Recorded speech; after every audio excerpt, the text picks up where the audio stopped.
બે માણસોને મોકલ્યા દેવાત બોદરે બે શબ્દો કીધા હતા કે આઈ રાણીને કહેજો રા રાખીને વાત કરે. ખાલી એટલા શબ્દોમાં સમજી ગઈ આઈ રાણી.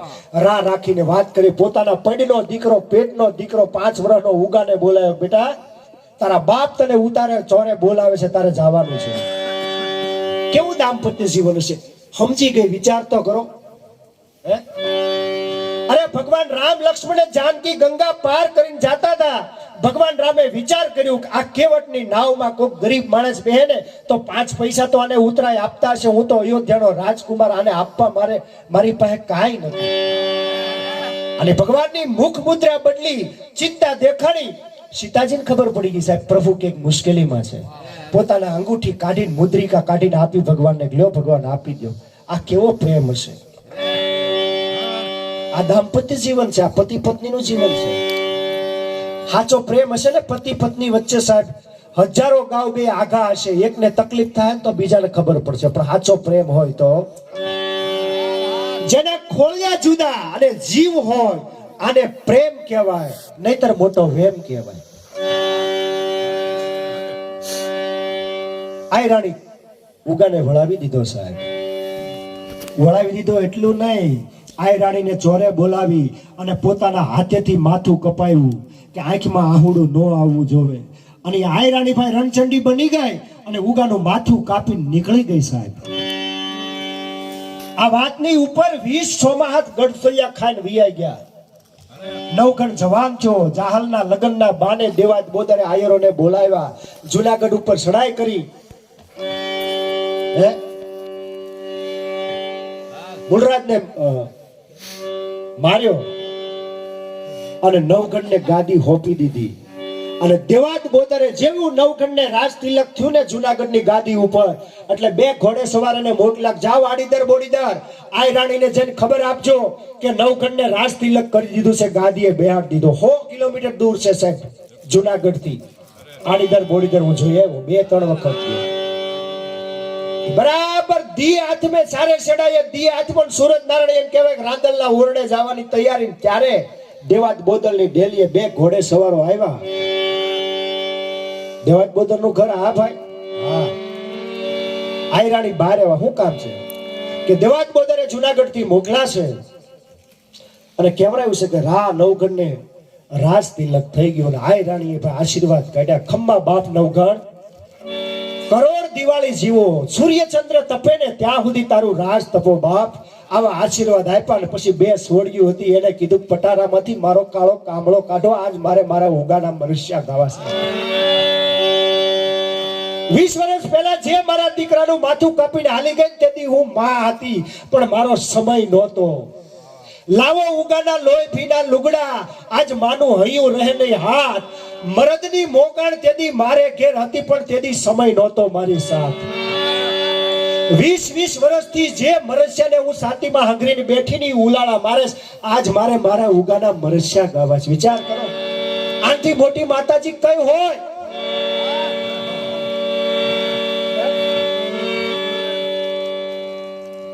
ઇતિહાસ જેની આમ જેના પાયા ઉપર ઉભો છે, આ વાતો તો તમે વિચાર કરો. અને વાઈ રાણીએ મરસ્યા ઉપાડ્યા ભાઈ. પણ ઉગા ઉગા તું ભલે ઉગ્યો,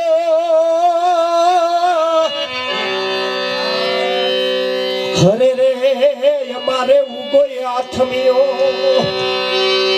પણ ક્યાં ક્યાં જોઉં તારી વાત, ખરે રે અમારે કોઈ આથમિયો. ઝાડવા રોવરાવ્યા છે, પાણાને પીગળાવી દીધા.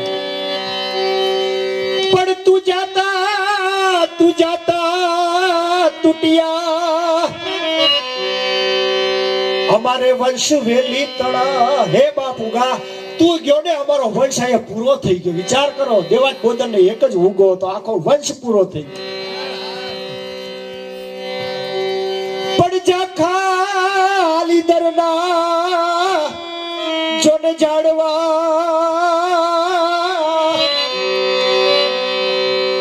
ખરે રે જોને જા કોઈ બોદરનો ને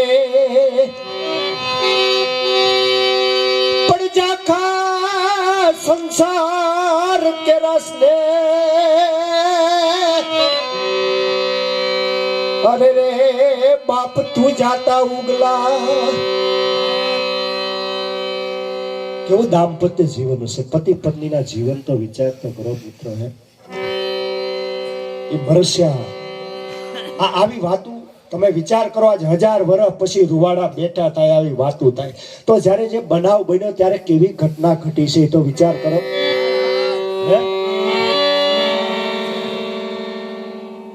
અને આ દેશમાં જ્યારે જ્યારે પુરુષ મુજાણો ત્યારે આ દેશની નારીએ એને બેઠો કર્યો સાહેબ આમાં દેશની એ આર્ય રમણી કેટલા દુહા છે કેટલા સંત છે કોની વાત કરવી આમાં દેશની એ આર્ય રમણી અમર છે ઇતિહાસ અને ઈ જનક જનની જાનકી જીવનમાં કોઈ દિવસ બેનો દુઃખ આવે તો સીતાજીની યાદ કરજો જેનો બાપ જનક જેવો મહારાજા સીતાજીએ કોઈ દી સાહેબ ધરતી ઉપર ડગલું નથી મૂક્યું અને એના લગ્ન અયોધ્યાના રાજા રામ સાથે થયા એના હાહરાય રાજા પણ બંને રાજા હોવા છતાં એક બાપ ને એક હાહરો મહાન રાજા હોવા છતાં સીતાજીને કોઈ દી સુખ ન આપી શક્યા વિચાર કરો આપીએ ક્યાં સુખ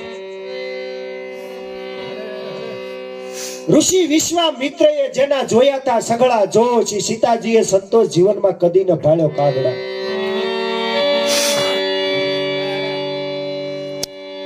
લંકાની અંદર જ્યારે રાવણ હરી ગયો ને સાહેબ ત્યારે બોર બોર જેવડા આહુડીએ જાનકી રોતી હતી બેટ સમદર તણે બેસતી જાનકી જકડાય છે એ પૃથ્વી ઢાળી પોપચા સંભારતી રઘુરાય ને દશરથ તણા નંદન હવે ધરતી જ ખાવા દાય છે આ રાવણ તણી લંકા મહી મારા જુગ સમાધિન જાય છે લંકા કેવી હતી સીતાજી કહે છે આયા શેષ ફટિક મણીના મેલ પર વસનાર સૌ વિકરાળ છે ફૂલ ફૂલની વાસ પણ સરપોતણી રખવાળ છે કહે દાદ કંચન થાળ માહી પશુ રુધિર પીરસાય છે રાવણ તણી લંકા મહી મારા જુગ સમાધિન જાય છે રાવણનો નાશ કર્યા પછી ભગવાન રામ લક્ષ્મણ જાનકી હનુમાન અંગદ નલ નીલ અયોધ્યા આવે છે અને બીજી વખત ભગવાન રામનું રાજ તિલક થયું એ રાજ તિલકની અંદર એટલો બધો ગલાલ ઉડ્યો હતો કે એનાથી અયોધ્યાની સડકો હજી લાલ હતી તો અયોધ્યાનો એક ધોબી સીતાજી માટે મેણું બોલી ગયો ગલત વાક્ય બોલી ગયો અને રાજા રામે સીતાજીનો સગર્ભાવસ્થામાં પેટમાં બાળક છે અને ત્યાગ કર્યો લક્ષ્મણજીને આદેશ કરે સીતાને જંગલમાં મૂકી આવો પછી મને મોઢું દેખાડવાનું ત્યાં સુધી મળવા નહીં આવવાનું લક્ષ્મણ સીતાજીને રથમાં બેહાડી ઉપડે જંગલમાં સીતાજીને કાંઈ ખબર નથી સાહેબ કે ભગવાને મારો ત્યાગ કર્યો કાંઈ ખબર નથી અઘોર જંગલની અંદર સારે શેડાએ દી આથમો ત્યારે સીતાજીને રથમાંથી નીચે ઉતારી અને લક્ષ્મણ તેથી બાળકની જેમ રોયા છે બાળકની જેમ છે સીતાજી પૂછે લક્ષ્મણ ભૈયા શું છે કે માં તમે સહન કરી શકશો શું કે માં અયોધ્યાના રાજા રામે તમારો ત્યાગ કર્યો ત્યાગ ધ્રુજી ગઈ જાનકી સાહેબ મારો શું અપરાધ લક્ષ્મણ કે ખબર નહીં લક્ષ્મણ રથ લઈને પાછા વળે સીતાજી વિચાર કરે ક્યાં જાવ પહેલા તો 14 વર્ષનો વનવાસ હતો હવે તો કોઈ અવધિ નથી ક્યાં જાવ આ દેશની એક નારી દી હાથમે વિચાર કરે કે ક્યાં જાવ અને એ સમયે આ દેશનો એક ઋષિ વાલ્મીકી નદીએ સ્નાન કરવા આવે અને સીતાજીને જોઈ જાય ઓળખી જાય બેટા જાનકી અત્યારે આયા? સીતાજી હું જવાબ આપે? વિચાર કરો સાહેબ કે પ્રભુ 14 વર્ષ વનમાં રહીને એટલે હવે અયોધ્યામાં ગોઠતું નથી. રામનો કોઈ ફરિયાદ ન કર્યો, અને પ્રેમ હોય ને ફરિયાદ ન હોય સાહેબ લખી રાખજો. અને ફરિયાદ હોય તો સમજી લેવાનો પ્રેમ નથી. પ્રેમની અંદર ફરિયાદ કોઈ દી ન હોય. 14 વર્ષ વનમાં રહીને પ્રભુ એટલે હવે અયોધ્યામાં ગોઠતું નથી. ભગવાન રામે કૃપા કરી અને પાછી વનમાં મોકલી. અને મિથિલાની જગતજનની જાનકી દેદી વાલ્મીકીને એમ કે બાપુ શ્રીમત કરીને દીકરી તો બાપને ઘેરે જ આવે ને. આપણે ત્યાં હજી પ્રસંગ છે, શ્રીમત કરીને દીકરી પહેલો ખોળો બાપને ઘેરે ડિલિવરી કરવા જાય. મારું પીર જનકપુર થોડું છે, હું તો ધરતીની દીકરી છું. અને આ દેશનો ઋષિ વાલ્મીકીને આશ્રમમાં લઈ જાય સાહેબ. વિચાર કરો, 2 બાળકોનો જન્મ થાય આશ્રમની અંદર. અરે ગામના પાદરમાં કોઈ ઝૂંપડામાં ગરીબ બાઈ રહેતી હોય અને એને ડિલિવરીનો પ્રસંગ હોય, બાળક આવવાનું હોય, તો એની મદદમાં ગામની એક બાઈ હાજર હોય સાહેબ. પણ અયોધ્યાની મહારાણી જગતજનની જાનકી 2 બાળકને જન્મ આપે, કોઈ સ્ત્રી હાજર નહીં, કોઈ મહિલા હાજર નહીં. સીતાજી ઝૂંપડીમાં પીડાય અને વાલ્મીકી જેવો બાપ બાર ઉભો રોવે, બેટા હું પુરુષ છું, તને હું મદદ કરી શકું? હું તને શું મદદ કરી શકું બેટા? 2 બાળકનો જન્મ થાય સાહેબ. લવ અને કુશ, કેટલું સમર્પણ, કેટલો ત્યાગ, વિચાર તો કરો. અને છેલ્લે જમીનમાં હમાવા પડ્યું. આ છે આ દેશની આર્ય રાણી, આર્ય નારી. જીવનમાં કોને દુઃખ નથી આવ્યું? કૃષ્ણની વિચાર કરો તમે, કેટલું કોઈ આ માણસને કોઈ દી સુખ ભોગ્યું જ નથી. 11 વર્ષ ને 52 દિવસ ગોકુળમાં લીલા કરી સાહેબ. અને કંસના યજ્ઞમાંથી અક્રૂરજી એને તેડવા આવે. 11 વર્ષ ને 52 દિવસ પછી કૃષ્ણ ગોકુળ છોડીને મથુરા જાય. ટૂંકમાં કહું, કંસને મારે કૃષ્ણ મથુરાની ઉગ્રસેનને રાજ હોપે અને મથુરાની બધી વ્યવસ્થા કરે. ઘણા દિવસ રોકાય. પણ કૃષ્ણની અંદર જે પરિવર્તન આવ્યું ને, એ નંદજીને ખબર પડી કે આ છોકરો બદલાય કેમ ગયો.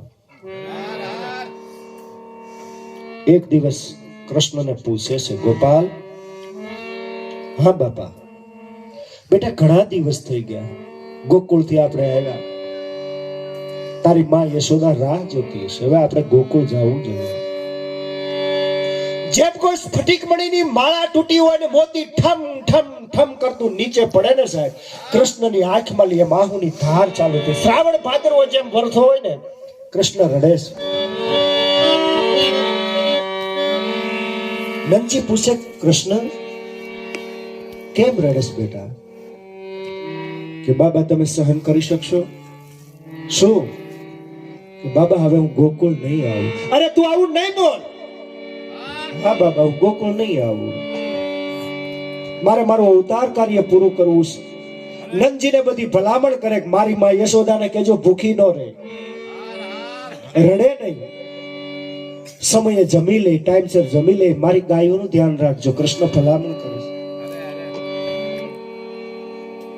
અને તમામ સંપત્તિ ગુમાવી દીધી હોય ને એમ ખાલો રથ લઈને નંદજી ગોકુળ આવે. યશોદા દોડ્યા, મહારાજ કૃષ્ણ ક્યાં? શું કહું દેવી, કેમ શું થયું? કૃષ્ણ નથી આવ્યો. બસ ત્યારથી 2 જણાની આંખમાં આહુડા ચાલુ થયા. રોવે છે 24 કલાક, કૃષ્ણ કૃષ્ણ કૃષ્ણ. આ ગોકુળની અંદર માતા પિતા રોતા રહ્યા.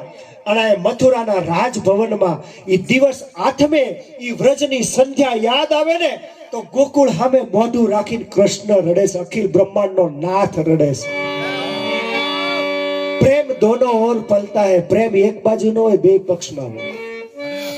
કૃષ્ણ રોવે.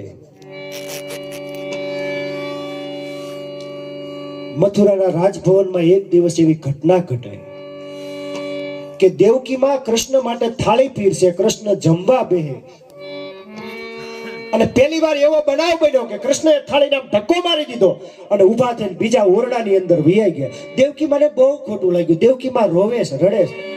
અને એ વખતે ઉદ્ધવજી આવ્યા અને ઉદ્ધવને ઠપકો આપે છે દેવકી માં કે કૃષ્ણ આજ કેમ જમ્યો નહીં? ઉદ્ધવ, હું ક્યારેક ક્યારેક જોઉં છું કૃષ્ણ ખૂબ ઉદાસ રહે છે. ઉદ્ધવજી કૃષ્ણ પાસે જઈને ઠપકો આપે, તમે માને થાળી ઠુકરાવીને વિયાવ્યા, જમ્યા નહીં, માને કેટલું ખોટું લાગ્યું. દેવકી માં રડે છે. તમારે આવું ન કરવું જોઈએ કે ઉદ્ધવ, હું મજબૂર છું. ઉદ્ધવ, હું મજબૂર છું. જાઓ, માને કહી દો કે આજ પછી કૃષ્ણ કોઈ દિવસ તમારી થાળી નહીં ઠુકરાવે. પણ માને એટલું કહી દો કે મારી થાળીમાં કોઈ દી ગોરહ ન પીરશે, કોઈ દી દહીં ન પીરશે. કારણ કે હું દહીં જોઉં ને તો મને મારી યશોદા યાદ આવે છે. મારી યશોદાની યાદ મને ન અપાવો, બ્રજની યાદ મને ન અપાવે. આશે પ્રેમ. એ વ્રજની સંધ્યા યાદ આવે ને તો કૃષ્ણ બેઠા બેઠા રોવે. ઉદ્ધવજી કે ગોકુળ તમને એટલું બધું વાલું, વૃંદાવન એટલું વાતું વાલું કે ઉદ્ધવ તને હું ખબર પડે પ્રેમ હું હોય. એક કામ કરીશ, ગોકુળ જાશ, મારો સંદેશો લઈને જા. ઉદ્ધવે કીધું પણ હું ભણેલો ગણેલો માણસ, હું જ્ઞાની માણસ, એ ગામના લોકો મારી ભાષા ન સમજી શકે. બોલે જા તો ખરો. આવ્યા ઉદ્ધવ ગોકુળ, જ્ઞાનનો અહંકાર લઈને ગોકુળ આવ્યા. ગોકુળના પાદરમાં 4-5 ગોપીઓ કુએ પાણી ભરે અને એને આવીને ઉદ્ધવ પૂછે કે નંદ બાબાનું ઘર ક્યાં? તો ગોપીઓ પાણીના ઘડા નીચે મૂકીને ખડખડાટ દાંત કાઢવા લાગી. ઉદ્ધવે કીધું તમારા ગામમાં કોઈ મહેમાન આવે તો આવી રીતે સ્વાગત કરો, તમે મારી મશ્કરી કરો છો. કે ઉદ્ધવ, મથુરા વાળાને નંદજીનું ઘર પૂછવાનું ન હોય તો કે આજે પાણીનો રેલો આલ્યો આવે ને, એ કોઈ વરસાદનું પાણી નથી, કોઈ ગટરનું પાણી નથી, કોઈ તળાવ તૂટી ગયો એનું પાણી નથી. આ નંદ અને યશોદાના આહુડા છે, 24 કલાક રોવે છે, કૃષ્ણ કૃષ્ણ કૃષ્ણ. ઉદ્ધવજી નંદજીને ઘેરે જાય. એક માણસે સમાચાર આપ્યા કે ઉદ્ધવ આવ્યા છે. લાકડીના ટેકે ટેકે નંદજી બેઠા થયા. આવો ઉદ્ધવ, તમારું સ્વાગત છે. યશોદાએ કીધું ઉદ્ધવને, જલ્દી બતાવો અમારો કૃષ્ણ શું કરે છે.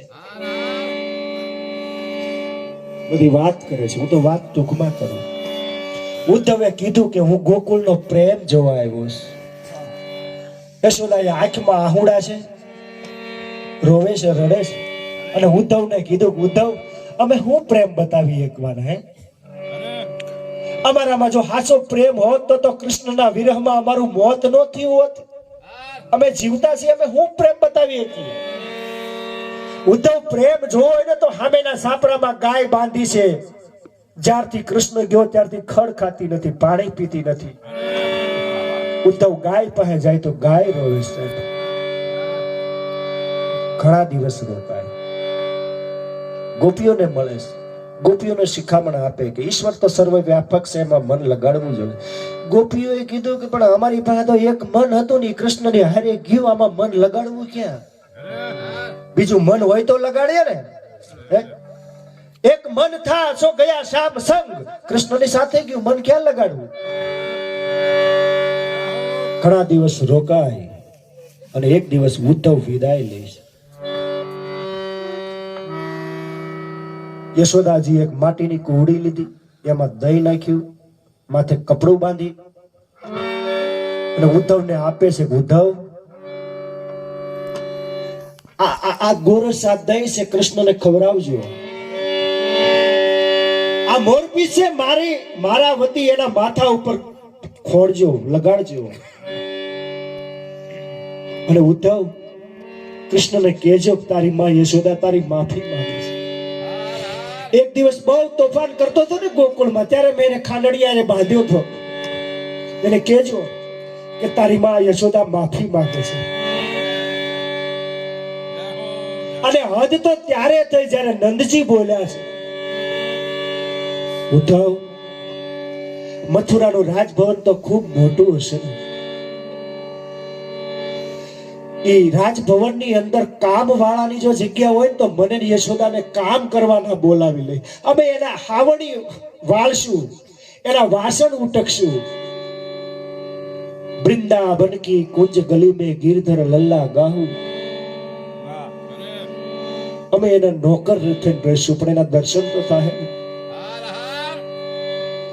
આ પ્રેમ છે મિત્રો. કેટલું દુઃખ ભોગવ્યું એ માણસે, વિચાર કરો. અને આપણે એની હું દશા કરી. આપણે કૃષ્ણને માનની પણ કૃષ્ણનું નથી માનવું, બાપને માનની પણ બાપ કે ને એ નથી માનવું. એક આઠમ ને દિવસે એની પજરી ઉડાડો ને અબીલ ગુલાલ ઉડાડો, નંદ ઘેરા આનંદ ભૈયો જય કનૈયા લાલ કી ઢાવીને હુઈ જવું. એને હું કીધું છે, ગીતા જેવો ગ્રંથ આપ્યો છે સાહેબ, ક્યારેક ખોલો વાંચો.